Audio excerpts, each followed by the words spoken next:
Hello, art lovers, and welcome to another segment of Meet Your Local Art Heroes. I am Juan Miguel Garcia, and we're coming to you from the Nogales Public Library, the site of the latest in the long list of murals that have beautified our town. And with me is the lead artist, Mr. Miguel Grijalva. Hi. Hi. Hi, how are you? I'm doing fine. So here we are, finally. The unveiling of the mural. How do you feel? Yes, sir. I feel great. It's been a three-week journey, and the kids that contributed their talents to it did an amazing job, and I'm looking forward to doing another one. Right. This mural was part of the Murals on Morley Summer Camp, which are funded through the superintendent's office, Alfredo Velasquez. So this mural was created entirely by students in our community under your lead. That's right. In every mural, I like to apply my touch as well when I'm working with students, when I'm directing them. I also like to contribute and add my work to it as well. And I do that because it's a process of teaching. So they see what I can do and they apply and they get inspired and they say that, they see that if I can do it in front of them, they can definitely do it, especially if they took some art classes. It was really cool to see sort of the mural is divided into segments and each of the students just took to a panel and just started going at it. And it was sort of amazing to see the initiative that they took in creating it. That's right. That's because one thing that I always do with students is I like to let them know that they're not alone in the process, that during that process at any point that they get stuck or that they have a question, I'm always going to be there to help them out and to help them achieve whatever it is, whatever obstacle they're facing. So they get that confidence to be able to work on the wall with that freedom to be able to just achieve those techniques and try those skills out. Right. No, that's amazing. And this is the second year you've done this. That's right. Mural camp, right? The first one was at the Boys and Girls Club. Mm-hmm. And the way that I like to work is I work pretty fast, I have to say. Well, there was a moment where we thought, like, what if we finish early on this? Yes, there was. But I always improvise when there's work left to do, or if I work too fast and if I can add more to something, I will add more to it and try to achieve more. It's funny you mention that because one of the things that we've talked about in this interviews with other artists, that sometimes you kind of have to be intuitive and you kind of have to do what art tells you that it wants to be. That's right. So you're not afraid to change your plan as you start painting. That's right. Yeah, you take the initiative in certain areas and you're working on it a step at a time. And wherever there is something lacking, you have to immediately provide those results. You have to have something up your sleeve all the time. Mm.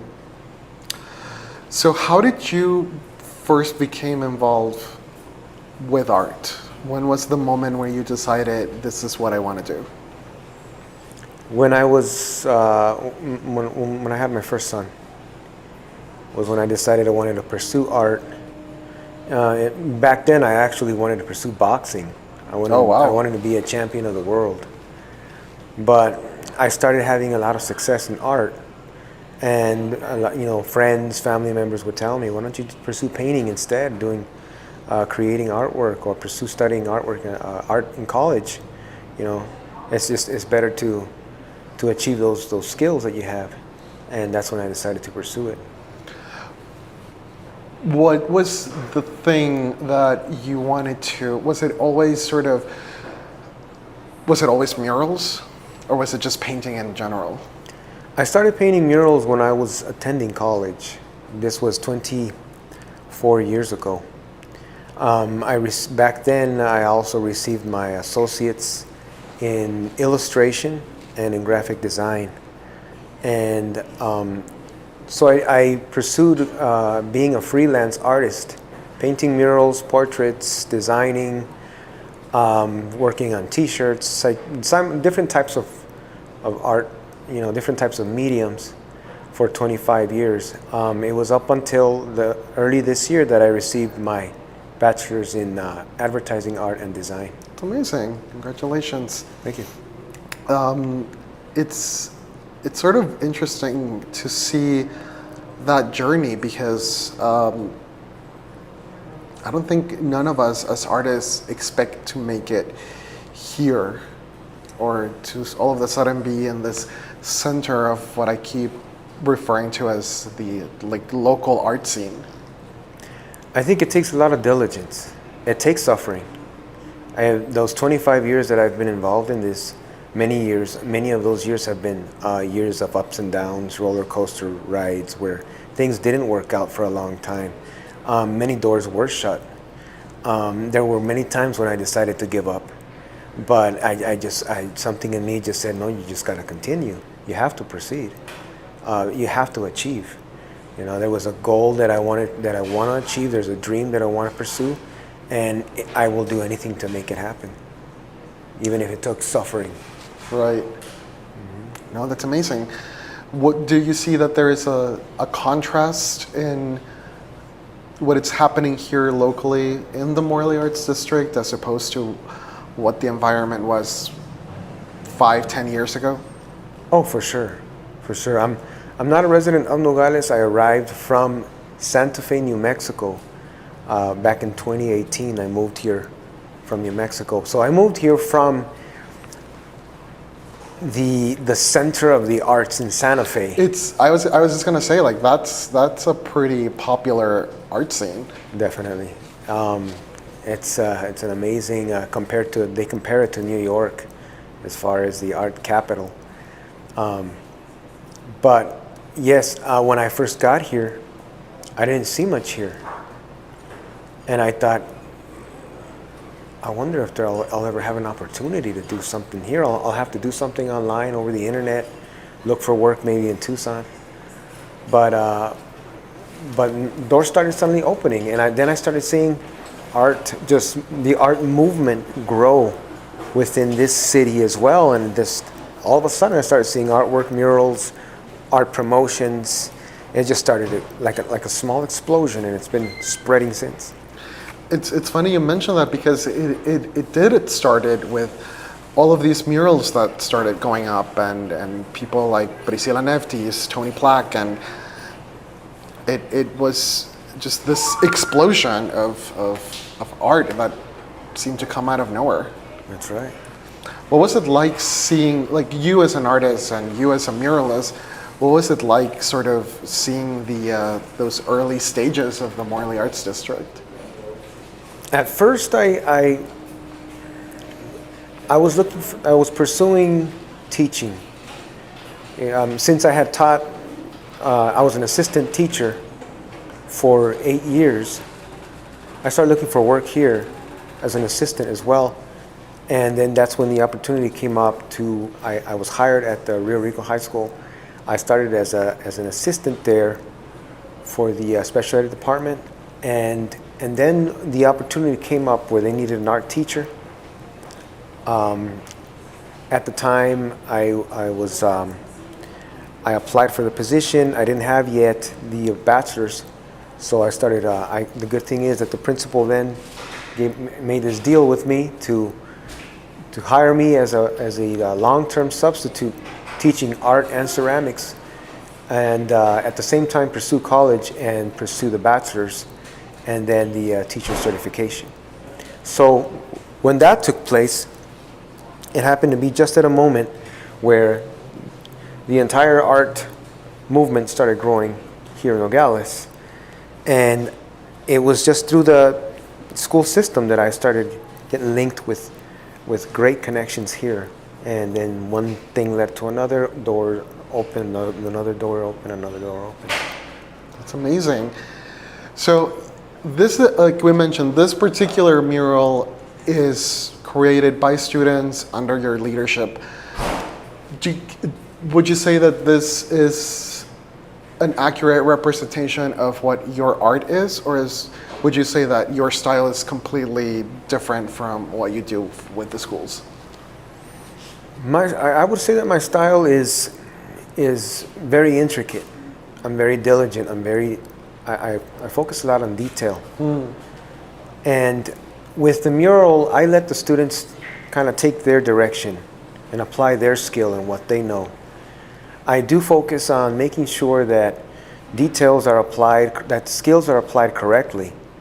But I let them take their own lead as far as what they're going to apply, how they're going to apply it. We do work from a standard, but I would say that in some ways it's not exactly like the work that I do. Right.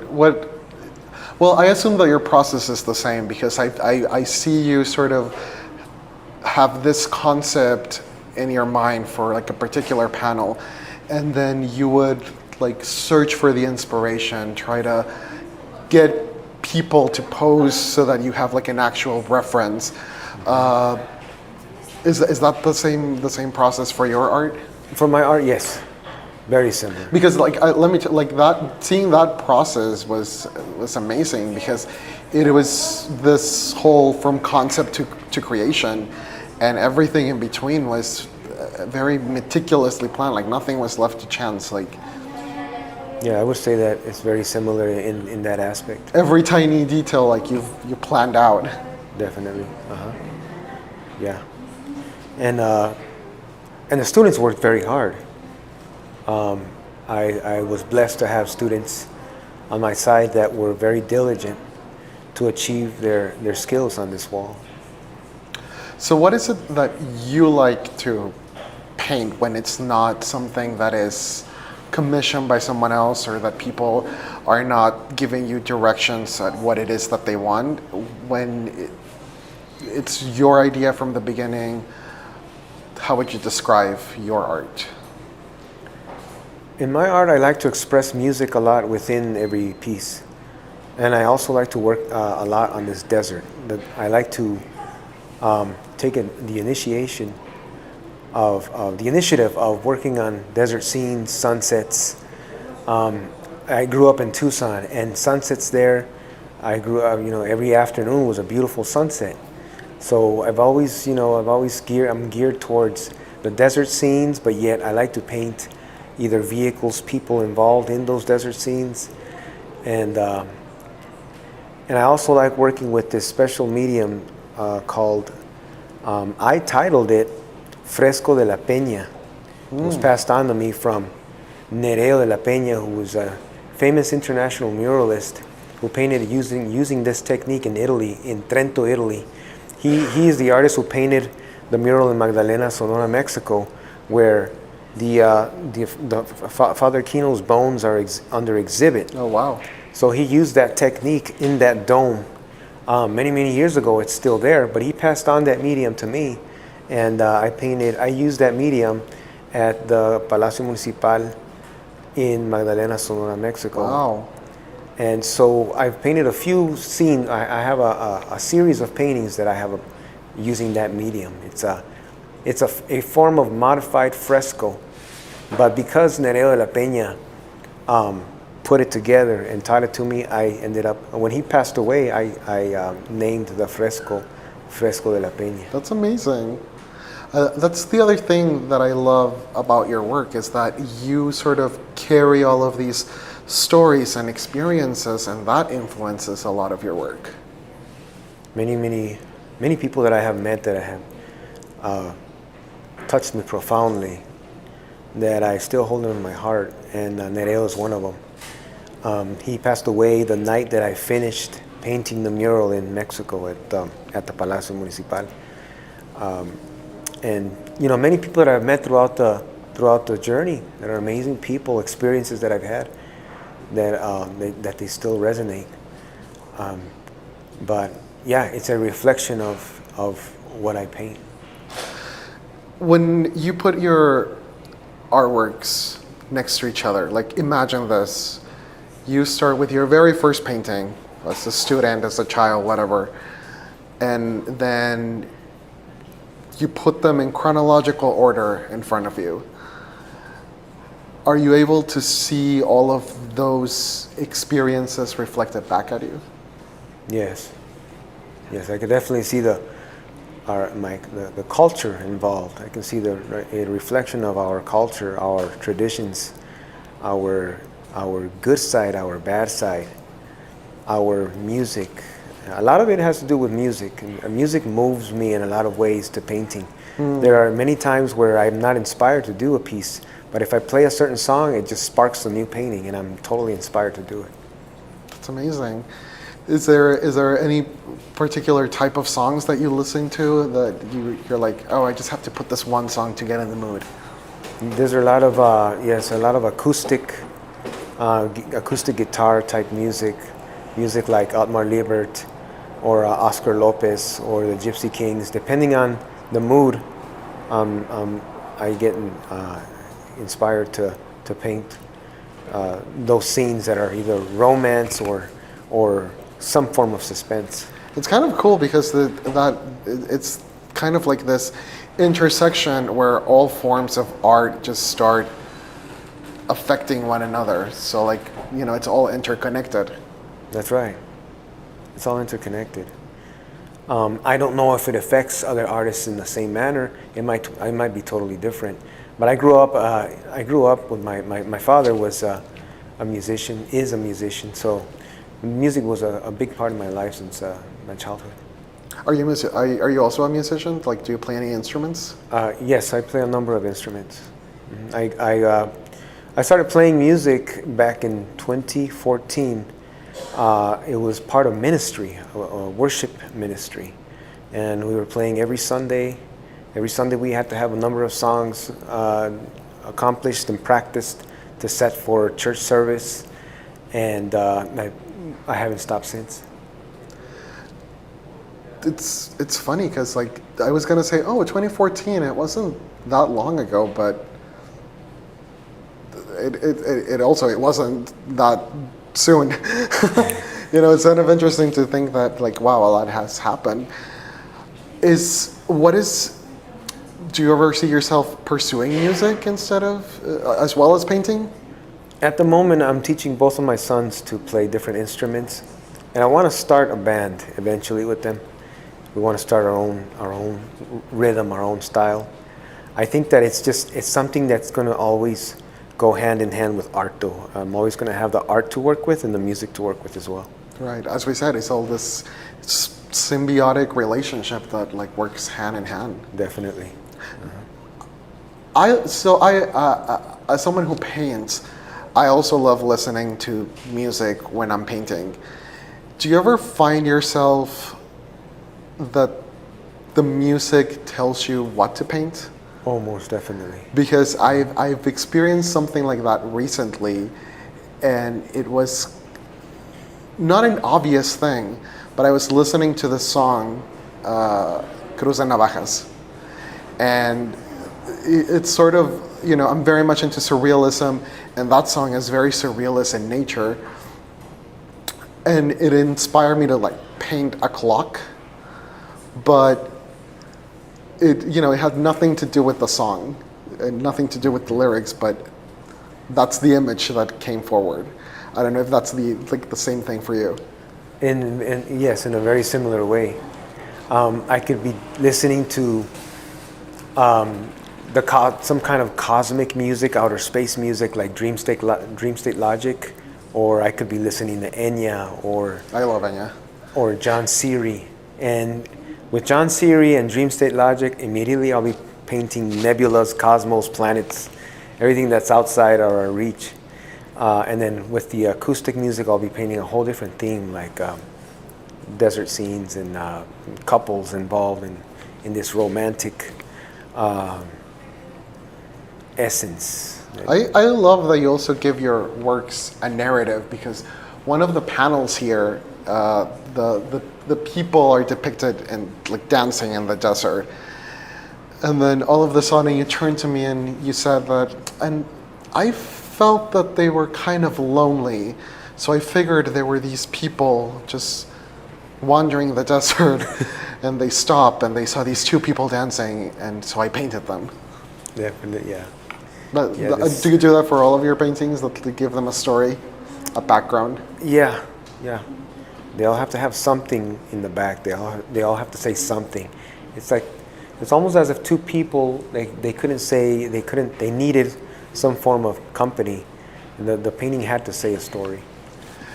It's so cool because oftentimes, or I have said many times, that art has to say something, but in your case, it's like literally storytelling, visual storytelling. And in this painting, the woman dancing is Isabella Galindo Doyle, a good friend of mine, as well as my friend Ryan Doyle. They've been friends, Yeah. residents for I many remember you years. told me the story, like that you went to Phoenix to photograph them, so you have a reference photo, so that it's something that it's based on reality. Definitely, it had to be. I had to spend time with them. I had to spend that moment with them to really absorb their energy, their world, and to be able to make that manifestation happen on the wall. That is so cool to, call it a manifestation, because you're right. Like, first, as artists, we see it in our head, and then we try to get it, to forge it into reality. And it's like a very simple process of just like, yeah, you see it in your mind and you paint it. But I think what you do is you almost imbue life into it. So it's not just an ephemeral thing, but it's something that contributes to the world it's been brought onto. And I don't know. I still don't understand how that happens. But it just happens. Right. It just happens. It just comes out of an individual. I still can't explain it. Maybe it's spiritual in the way beneath the things. Right. But it's definitely it definitely causes an impact. Is there something that you definitely don't like to paint? That you would say, no, I would never do that. I kind of gear away from anything that's in relevance to satanic, or anything that's in that area. I kind of stay away from all that. Right. I don't like painting evil. What I see is evil. There was a time in my early 20s where I went through this Great Depression. I was doing things I shouldn't have done, where I started painting a lot of stuff that was evil. Like I was painting stuff that was decaying, and I mean, at the time I could also say that I was experimenting.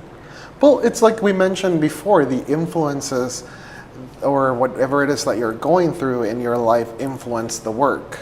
So if what you were painting at that time just so happened to be negative imagery, it's because you were going through like a negative time. Mm-hmm. But I think as artists, that is almost like the catharsis, because you don't keep it inside you by like putting it onto the canvas. It's almost like you're taking it out and being able to process it, or at least that's for me. That's my feeling. Like an escape. Yeah. If I wouldn't have been painting, what would I have been doing? Yeah. Maybe not good stuff. Yeah. So I think I was better off just painting, even if I was expressing something that cannot be seen very admirable by some people. Did you ever put those paintings on display? Yes, I did. I had them displaying in downtown Tucson at this. We had started Cuadro Arte Latino Internacional, which is 4 artists. I was one of the co-founders, and we were having art shows during the art studio tours, and that's when I was displaying the work. Yeah, we've talked on many occasions like about that art movement that you experienced and that you started. How do you compare it to the current art movement that's happening here in our little community? Do you think it shows promise? Like, do you think it's thriving? By far, I can definitely say that it gives artists hope. It brings color into, and like I say, art changes demographics. And I totally think that this art is making a major change here. What do you hope to see in the future? As far as murals here, artwork. As far as the Morley Arts District, the local art scene, the fact that more and more students, teenagers, kids are getting involved in the arts. I think you pretty much just said it. I hope to see that. I hope to see art is it's an amazing way of gearing the youth from drugs, from other types of addictions that are not good for the person. Art is definitely a successful route, and I think if this city continues it, we're going on the right. We're heading down the right track. And what do you see in the future for you as an artist? As an artist, I want to keep pursuing the dream. The dream, I've always had that dream to just. I want to be an established artist. Being able to live off doing what you love. Definitely. Mm-hmm. That's amazing. I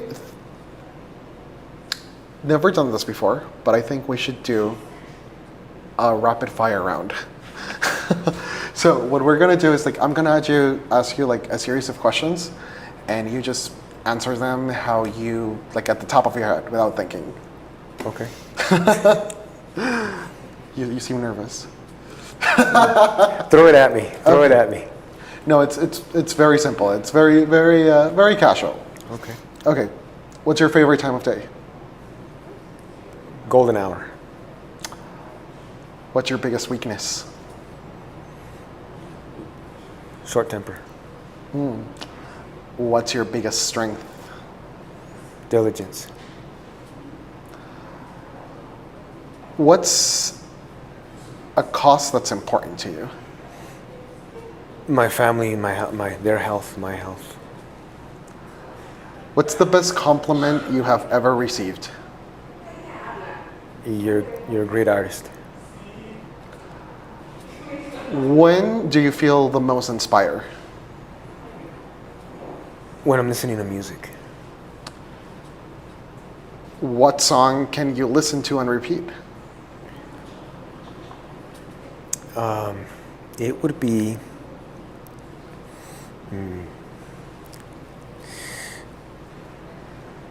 The limit does not exist. It just doesn't. Yeah, there's so many. There's so many. What's the most adventurous thing you've ever done in your life? I like traveling a lot. I like camping, doing outdoor stuff. I hope to one day travel to Spain, Italy. So it hasn't happened yet. It hasn't happened yet. You're gonna try to manifest it. That's right. Have you ever painted you on a trip, and No. then maybe you should paint yourself and being in Italy and being in Spain That would be a to good idea. forge it into reality. Forge it into reality. That's right. And finally, what's inspiring you in life right now? There are a few areas that are inspiring me. I would say I believe in a higher power. I believe in God. Spiritually, I'm very inspired. Life itself, family, my wife, my boys, they're very involved in my inspiration. I have a lot of support by them through good times, bad times, but they're always there to encourage me to proceed no matter what keeps posting as a challenge. Well, thank you so much for this amazing interview, and hopefully we'll see what you do next year Definitely. in another summer camp with Murals on Morley. And I'm looking forward to it. Yeah, it's always the next one, right? That's right. Well, thank you, art lovers, for joining us once again on this segment of Meet Your Local Art Heroes. As always, you can subscribe to our newsletter where you can see everything that's happening in our artistic community. And keep tuning into this little capsules where you get to meet more local art heroes in your community. I'm Juan Miguel Garcia.